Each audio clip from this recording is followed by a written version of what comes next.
Hello students, आज हम पढ़ रहे हैं हिस्ट्री का first chapter page number 6। Page number 6 से स्टार्टिंग से हम पढ़ रहे हैं सर्वेज बिकम इम्पॉर्टेंट। जो ये सर्वेज थे क्या हो चुके थे, अब इम्पॉर्टेंट हो चुके थे। The practice of surveying also become common under the colonial administration. जो ये सर्वे किए जाने का जो काम किया जा रहा था कॉलोनियल रूल के टाइम में, कॉलोनियल जब एडमिनिस्ट्रेशन था यहाँ पर, उस समय ये बहुत ही कॉमन हो चुका था सर्वे को करना। सर्वे करना क्या होता है? छानबीन करना, खोजबीन करना, कितनी लैंड है, कितने एरिया में बटी हुई है, कितने लोग यहाँ पर रहते हैं, ठीक है, कितना रेवेन्यू यहाँ से आ सकता है। तो बहुत सारी चीज़ों का सर्वे जो है उस समय किया जाना शुरू हो चुका था, खोजबीन करना। The British believed that a country had to be properly known before it could be effectively administered. अब जो ये ब्रिटिशर्स थे, इनका क्या मानना था कि इससे पहले कि किसी भी कंट्री पर अगर राज करना है तो उससे पहले उस कंट्री को प्रॉपरली जानना होगा, समझना होगा। By the early 19th century, detailed survey were being carried out to map the entire country. 19th century में क्या किया गया, बहुत ही ज़्यादा डिटेल्ड सर्वे जो थे वो किए गए और एक मैप पूरे देश का लगभग जो था उस पर ये सर्वे तैयार किए गए थे या मैप बना लिया गया था। In the village revenue survey were conducted. जो गांव थे वहाँ पर रेवेन्यू को लेकर जो भी सर्वे थे वो किए गए। The effort was to know the topography. अभी जो एफर्ट्स थे क्यों किए गए थे रेवेन्यू को जानने के लिए, भाई कैसे, भाई कितना रेवेन्यू हम कितना जो है यहाँ से इकट्ठा कर सकते हैं। तो जो करने के लिए सर्वे किए, तो क्या जानने के लिए ये सर्वे किए जाते थे? टोपोग्राफी। टोपोग्राफी होता है upper layer of the soil, जो ऊपरी सतह है सोइल की, उसे टोपोग्राफी, भाई कैसी है यहाँ की टोपोग्राफी। द सोइल क्वालिटी, जो सोइल की क्वालिटी कैसी है, ठीक है। फर्टाइल सोइल होगी तो नेचुरली क्या होगा, फसल बहुत अच्छी होगी जहाँ से वो ज़्यादा से ज़्यादा रेवेन्यू इकट्ठा कर सकते थे, ठीक है। The flora the fauna, flora के बारे में और फना के बारे में। फ्लोरा क्या होता है? स्पीशीज़ ऑफ प्लांट्स, भी कितने टाइप के यहाँ प्लांट्स या पेड़ पौधे जो हैं वो है। फना वाइल्ड एनिमल्स वगैरह जो भी होता है, एनिमल स्पीशीज़ कितनी है उनके बारे में उन्होंने सर्वे किया। द लोकल हिस्ट्रीज, और जो लोकल इतिहास थे उसको जानने की कोशिश की। एंड द क्रॉपिंग पैटर्न, और क्रॉपिंग पैटर्न क्या होता है कि एक के बाद एक जो फसल अदल बदल कर जो बोई जाती है उसे कहा जाता है क्रॉपिंग पैटर्न। तो यहाँ पे क्या, कौन सी फसल कब बोई जाती है वो भी जानने के लिए उन्होंने सर्वे जो है वो किया। All the fact seen as necessary to know about the administer the region, ये सभी जो फैक्ट थे उस समय जो उनको लगता था कि बहुत ही ज़रूरी हैं, अगर किसी रीज़न पर अगर उन्होंने अपना जो राज है वो करना है। From the end of the 19th century, अब 19th सेंचुरी के एंड में सेंसस, सेंसस क्या होता है? जनगणना करना। अभी भी की जाती है, हर 10 साल के बाद ये सेंसस किया जाता है जिसके अंदर घरों में जाके सर्वे किया जाता है कि किस घर में कितने लोग हैं और किस एज ग्रुप के हैं, महिलाएं कितनी हैं और पुरुष कितने हैं, ठीक है। तो ये सब जो है डिटेल जब इकट्ठा की जाती है तो उसे जनगणना हिंदी में कहा जाता है इसे, ठीक है। तो इसको भी सेंसस जो थी वो की जाती थी लगभग 10 साल के बाद, और अब भी 10 साल के बाद ही यहाँ पर की जाती है इंडिया में। These prepare detailed record of the number of people in all the provinces of India. अब जितनी भी यहाँ पे स्टेट्स थी इंडिया के अंदर, उसके अंदर कितनी संख्या में लोग हैं उनका रिकॉर्ड, डिटेल रिकॉर्ड जो था वो तैयार किया गया सेंसस के द्वारा। नथिंग इंफॉर्मेशन ऑफ कास्ट, इसके अंदर कास्ट के बारे में कोई इंफॉर्मेशन नहीं, ना ही रिलीजन के बारे में, ना ही क्या काम करते हैं, ये कोई इंफॉर्मेशन, सिर्फ भाई कितने व्यक्ति हैं, कितने लोग रहते हैं किसी भी एरिया के अंदर, उसकी सेंसस जो थी वो करवाई गई थी। There were many other surveys, और भी बहुत सारे सर्वेज किए गए थे। कौन कौन से थे?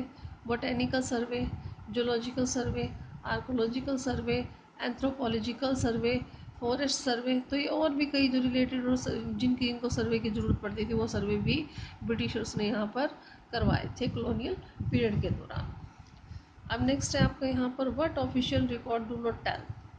अब ये जो ऑफिशियल रिकॉर्ड इकट्ठा करते थे वो हमें क्या जानकारी नहीं देते थे, सारी जानकारी तो हमें नहीं मिलती थी ना रिकॉर्ड्स को, जो हमने लास्ट पेज पे पढ़ा कि ये रिकॉर्ड करते थे, हर चीज़ को लिख कर रखते थे। अब क्या चीज़ें हमें उनसे नहीं पता चलती थी।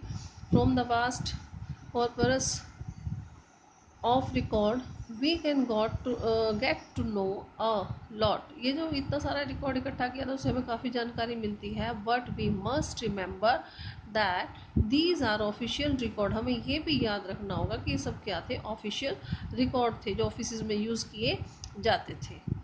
दे tell us what the official thought. ये हमें ये तो बताते हैं कि ये जो ऑफिसर्स से क्या सोचते थे उस समय। बट